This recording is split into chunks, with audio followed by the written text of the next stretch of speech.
Namik kardeş bak sağ dediğim hayvanlar bunlardı. Dedime gidip seçip atacağım. Bak bunlardı kardeş. Sahibinden soruştum. Koştu zadlı 160 baş hayvandı. 160 baş hamısı da birinci qarına dümboz kərə. Tabi bundan nəyinə sortu yoxdur. Buyur bak kardeş. Hamısı da birinci qarına ha. Yani bunun içində ikinci qarına heyvan yoxdur. Hamısı birinci qarına, içində yetiklər də var. Hamısı boğaz birinci qarına. Heyvan da gördüğün kimi çöl heyvanıdır kardeş bak. Çəkib atıram bak.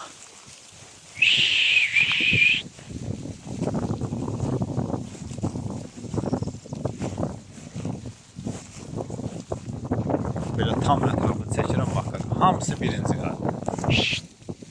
Ha bak böyle yetiklər də var içində bak kardeş. Görsən yerini. Bak yeline bak kardeş. Bak dümboz kərə. Tabi bundan nəyinə sort yox. Yelinlərine bak. Görsən kardeş.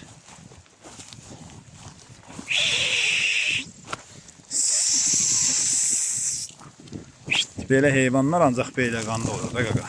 Dümboz kərələr ancaq belə qanlı olur. Bundan nəyinə sort yoxdur. Bir qapının heyvanıdır kardeş bak.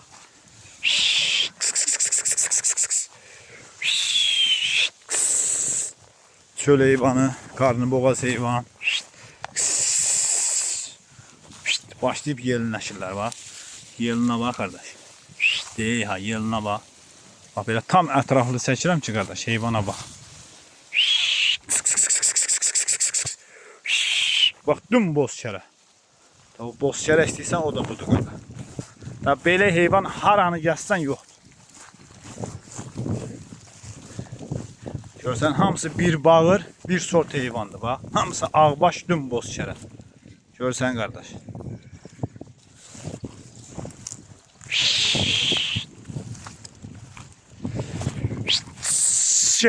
Hey ha.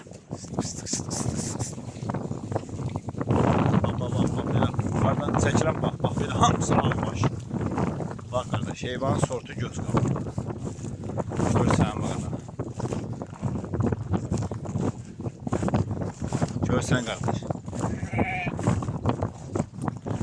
Böyle çəkirəm sənin üçün bak. Qardaş. O sort axtarsansa o budur. Bunu değer verə bilərsən də qardaş heyvana ki sort budur. Görsən qardaş qadına. Tam ətraflı çəkirəm bax sənin üçün. Bir qapının heyvanını almaq istəsənsə qardaş bax bu heyvanı al.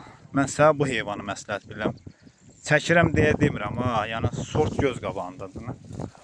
Başı çıxan bilir də nədir bunlar.